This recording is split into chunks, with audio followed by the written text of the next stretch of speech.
Hi friends, welcome to jibru'sworld. എല്ലാവർക്കും സുഖമാണെന്ന് വിചാരിക്കുന്നു. അപ്പോൾ ഞാൻ ഇന്ന് ഉണ്ടാക്കാൻ പോകുന്നത് ഈസി ആയിട്ട് ഉണ്ടാക്കാൻ പറ്റുന്ന ഒരു സ്നാക്സ് ആണ്. എല്ലാവരും അതുകൊണ്ട് വീഡിയോ സ്കിപ്പ് ചെയ്യാതെ കാണുക.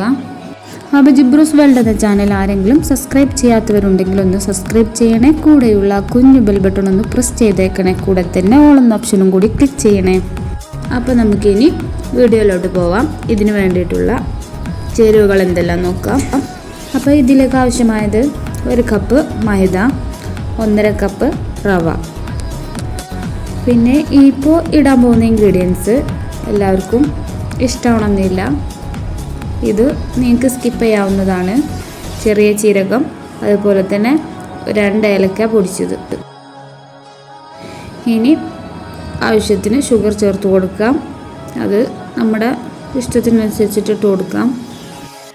പിന്നെ മുന്നേ ഞാനിട്ട് ചെറിയ ജീരകം, ഏലക്കായി, ഇത് രണ്ടും നിങ്ങൾക്ക് വേണമെങ്കിൽ സ്കിപ്പ് ചെയ്യാമെന്ന് പറഞ്ഞു. പക്ഷേങ്കിൽ ഇതും കൂടെ ഇട്ടിട്ടുണ്ടെങ്കിൽ ഇതിനൊരു പ്രത്യേകതരം ടേസ്റ്റ് തന്നെയുണ്ട്. ഇനി ഇതിലേക്ക് ഒരു പിഞ്ച് ഉപ്പ് കൂടി ചേർത്ത് കൊടുക്കാം. എന്നിട്ട് ഇതെല്ലാം കൂടെ ഒന്ന് മിക്സ് ചെയ്തെടുക്കാം.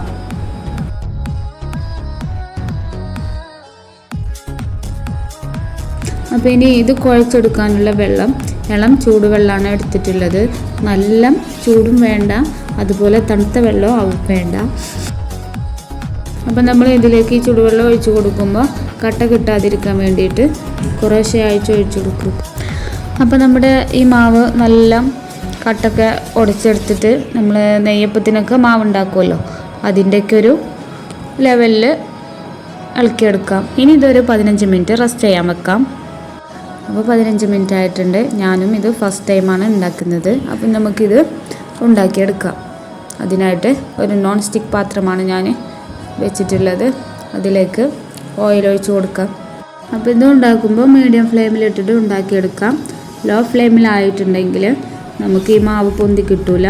അതുപോലെ തന്നെ ഹൈ ഫ്ലെയിമിലായിട്ടുണ്ടെങ്കിൽ മൈദയും റവയാണ്, അത് പെട്ടെന്ന് കരിഞ്ഞു പോകും. പിന്നെ പറയാനുള്ളത്, ഓയിൽ നന്നായിട്ട് ചൂടായ ശേഷം മാവ് ഒഴിച്ച് കൊടുക്കാം.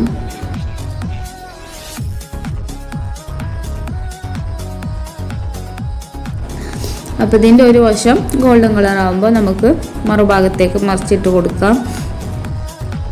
പിന്നെ പറയാനുള്ളത്, നമ്മൾ ഈ ഭൂരിയൊക്കെ ഉണ്ടാക്കുമ്പോൾ പിന്നെ പൊന്തി വരുമ്പോൾ അതുപോലെ തവി കൊണ്ട് ഇങ്ങനെ അമർത്തി കൊടുക്കുമല്ലോ, അതുപോലെ ചെയ്യരുത്. അങ്ങനെ ചെയ്തിട്ടുണ്ടെങ്കിൽ അത് താഴ്ന്നു തന്നെ പോകും. അപ്പോൾ നമ്മുടെ ഫസ്റ്റത്തെ സ്നാക്സ് റെഡി ആയിട്ടുണ്ട്. ഇനി ബാക്കിയുള്ളതും ഇതുപോലെ ഉണ്ടാക്കിയെടുക്കാം.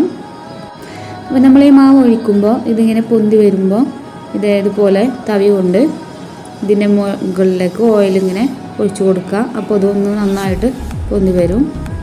അപ്പം ഞാൻ ഈ സ്നാക്സ് ആദ്യമായിട്ടാണ് ഉണ്ടാക്കുന്നത്. എന്താവുമെന്ന് അറിയണ്ടായിരുന്നില്ല. എന്തായാലും അടിപൊളിയായിട്ടുണ്ടായിരുന്നു. എല്ലാവർക്കും നല്ല ഇഷ്ടമായിട്ടുണ്ട്. എല്ലാവരും വീട്ടിൽ ട്രൈ ആക്കണം. എന്തായാലും എല്ലാവർക്കും ഇഷ്ടപ്പെടും. പെട്ടെന്ന് തന്നെ തയ്യാറാക്കുകയും ചെയ്യാം. വീട്ടിലുള്ള ഇൻഗ്രീഡിയൻസ് മാത്രമേ ഇതിലുള്ളൂ. അപ്പോൾ എല്ലാവരും തയ്യാറാക്കിയിട്ട് ഫീഡ്ബാക്ക് കമൻറ്റിലൂടെ അറിയിക്കണേ. അപ്പോൾ ഇന്നത്തെ ഈസി ആയിട്ട് ഉണ്ടാക്കാൻ പറ്റുന്ന സ്നാക്സിൻ്റെ വീഡിയോ എല്ലാവർക്കും ഇഷ്ടമായെന്ന് വിചാരിക്കുന്നു. ഇഷ്ടമായാൽ ലൈക്ക് ചെയ്യുക, ഷെയർ ചെയ്യുക, സബ്സ്ക്രൈബ് ചെയ്യുക. കൂടെയുള്ള കുഞ്ഞു ബെൽ ബട്ടൺ ഒന്ന് പ്രസ് ചെയ്തേക്കുക. കൂടെ തന്നെ ഓൾ എന്ന ഓപ്ഷനും കൂടി ക്ലിക്ക് ചെയ്യുക.